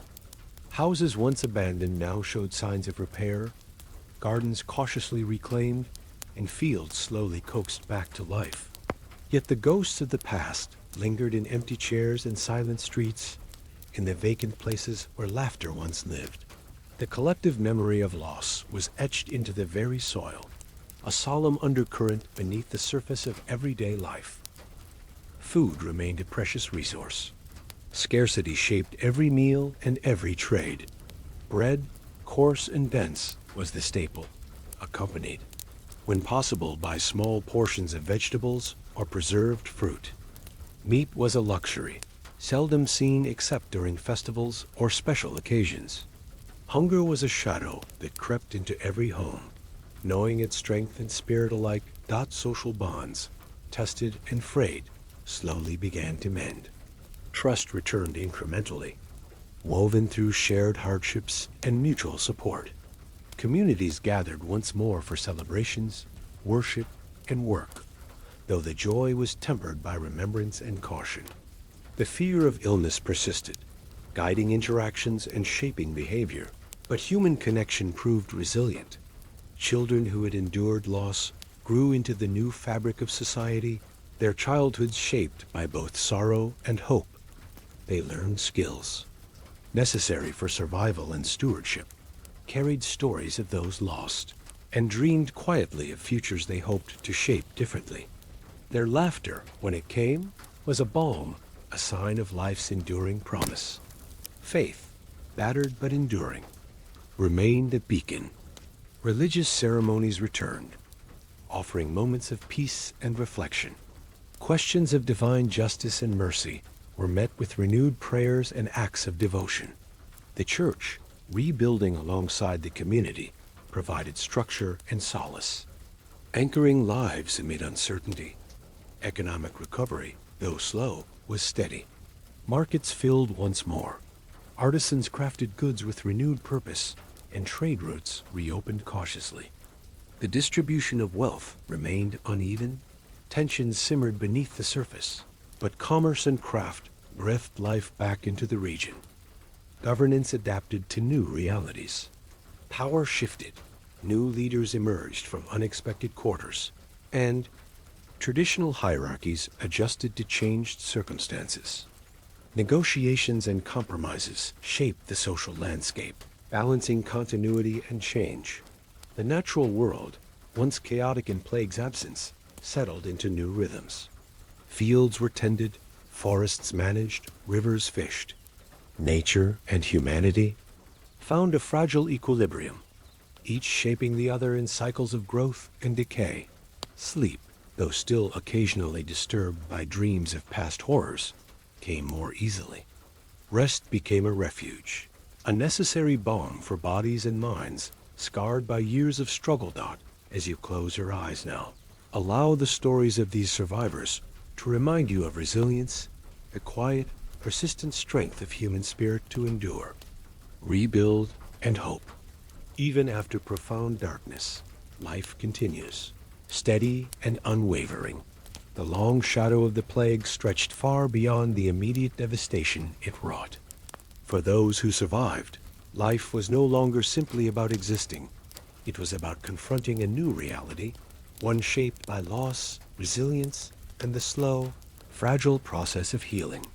Each day dawned with both challenges and small victories, a delicate balance between remembering the past and striving toward the future. Your mornings began in quiet reflection, the soft light of dawn slipping through rough-hewn shutters into a room that felt both familiar and transformed. The air was cool, but carried the lingering scent of smoke and earth, a reminder of hearth. Fires kept burning against the chill, and fields that awaited tending. You moved carefully through your daily routine, the weight of memory heavy, but not crushing, guiding your steps as you worked to rebuild what had been lost. Outside, the village stirred gradually to life. The streets were no longer empty, but the laughter and bustle of years before were tempered by caution and remembrance. Neighbors greeted each other with hesitant smiles, their voices carrying stories of survival, grief, and hope. Gardens showed the first signs of careful cultivation, patches of green amid the overgrowth. The fields, once neglected, bore the fruits of renewed labor. Small shoots, pushing through soil, turned and tended by weathered hands. Food remained precious, but the scarcity that had marked earlier days had begun to ease. Bread was still coarse, and meals were simple, but the certainty of nourishment brought a quiet comfort. Families gathered more often, sharing meals with gratitude and a renewed sense of community. The sharing of food was an act of both survival and connection, binding individuals into a network of mutual care and support. That trust, which had been fragile and scarce, grew slowly but steadily. The fear of illness lingered, shaping interactions and encouraging caution, but survivors began to rebuild social bonds, finding strength in shared experience and common purpose. Gatherings for worship, work, and celebration resumed cautiously, their rhythms restoring a sense of normalcy to a world forever changed. Children who had borne the brunt of loss grew into a new generation, shaped by resilience and remembrance. Their laughter, once silenced by grief, began to return in moments of play and joy. They learned the skills needed to steward the land and community, carrying forward the lessons of survival and hope. Their stories, woven with those of their elders, created a tapestry of endurance and renewal. Faith, challenged by loss and doubt, remained a vital source of solace. Religious ceremonies, once overshadowed by tragedy, gained new meaning as acts of remembrance and hope. The church, though diminished, stood as a beacon, guiding communities through uncertainty and renewal. Clergy, inspired by the resilience of their congregations, redoubled efforts to provide comfort and meaning. That the economy, battered but not broken, showed signs of recovery. Markets filled again, artisans resumed their crafts, and trade routes reopened, cautiously but with determination. The scars of scarcity remained, but commerce and industry began to pulse with renewed life. The struggle to rebuild wealth and stability was ongoing, marked by both cooperation and conflict, progress and setbacks. Governance adapted to new realities, balancing tradition and change. Power shifted as new leaders emerged, social orders redefined. Communities navigated these changes with care, striving for stability and fairness in a world transformed by loss. The natural world, having reclaimed abandoned spaces, settled into new cycles of growth and balance. Fields once wild grew orderly again, forests managed and respected. The interplay between nature and humanity found a renewed harmony, reflecting the resilience of life itself. Sleep, though sometimes disturbed by memory and fear, became more restful. Nights offered refuge, a necessary balm for bodies and minds weary from years of struggle. Dreams, while occasionally shadowed by past horrors, also carried hopes for the future, visions of healing and peace. Not as you drift into rest now, let these stories remind you of the remarkable strength within the human spirit, the courage to endure, to rebuild, and to hope. Even after profound darkness, life continues, steady and unwavering. The world after the plague was a delicate mosaic of loss and rebirth, where every fragment bore the scars of sorrow, yet shimmered with the promise of renewal. For the survivors, life was a slow journey, a continuous balancing act between remembering what had been and forging what could be. The days unfolded in rhythms shaped by endurance, hope, and the quiet courage that defined their existence. Your mornings began in the familiar comfort of home, now transformed by both necessity and memory. The soft light filtering through worn curtains illuminated rooms that bore witness to absence. The empty chairs, the untouched belongings, the silent spaces where laughter had once lived. These reminders pressed gently upon your heart, a steady presence amid the busyness of rebuilding. The air carried the mingled scents of hearth smoke, fresh earth, and the faint fragrance of herbs tended with care. Small tokens of life's persistence. Stepping outside, you were greeted by a village awakening cautiously to a new chapter. Streets, once silent and abandoned, now echoed with the tentative sounds of neighbors reconnecting. Gardens showed the first green shoots of care, carefully nurtured after long neglect. Fields bore the signs of renewal, the soil tilled and seeded by hands both experienced and young. This return to tending the land was more than mere labor. It was an act of faith in the future, a declaration that life would continue despite the shadows of the past. Food, though still precious, had become more abundant than in the darkest days. Bread, though simple and coarse, was a daily staple, shared among families who valued each meal as a blessing. Vegetables, fruits, and occasional meats returned to tables, their flavors savored with gratitude. The act of eating together, once marked by scarcity and fear, grew into a symbol of community and healing. Trust, fragile and hard-won, blossomed anew. Survivors found solace in shared stories and collective effort, their bonds strengthening through mutual care and understanding. Gatherings resumed, cautious at first, but growing in warmth and frequency, weaving the social fabric back together. Worship services brought communities into sacred spaces, their prayers echoing hopes for peace, health, and renewal. Children, who had weathered profound loss, grew into the new caretakers of tradition and hope. Their laughter, once silenced, now rang softly through lanes and fields, a balm for weary hearts. They learned the skills necessary to steward the land and community, carrying forward lessons of survival, resilience, and compassion. Their presence was a living testament to life's enduring promise. Faith, tested and transformed, remained a cornerstone of life. Religious rituals gained renewed significance, blending remembrance of the lost with celebrations of the living. The church, restored through communal effort, stood as a symbol of continuity and grace. Clergy, inspired by resilience, guided their flocks with renewed compassion and wisdom. Economically, recovery was slow but steady. Markets filled once more. Artisans crafted goods with care, and trade routes reopened cautiously.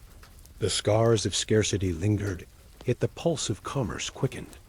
Cooperation and conflict intertwined, shaping a landscape of both opportunity and challenge. Survivors navigated this new economy with determination, balancing survival with aspirations. Governance adapted to shifting realities. New leaders emerged, social orders redefined. Communities negotiated changes with care, striving for stability and justice. Power dynamics evolved, reflecting both continuity and transformation in the social fabric. Nature, having reclaimed abandoned spaces, found new balance. Forests grew dense and lush, rivers flowed strong, and fields flourished under careful stewardship. The interplay of human and natural rhythms shaped a landscape vibrant with life and change. Sleep, a precious refuge, became more restorative. Nights offered moments of peace amid ongoing challenges. Dreams carried both shadows of past sorrow and glimmers of hope for the future. Rest nurtured body and spirit, sustaining the will to continue. As you close your eyes now, let the stories of these survivors inspire you. Their courage, endurance, and hope illuminate the path through darkness, reminding us all that even after profound loss, life continues steady, resilient, and unyielding. May your sleep be peaceful and your dreams gentle, cradled by the enduring strength of the human spirit. Good night.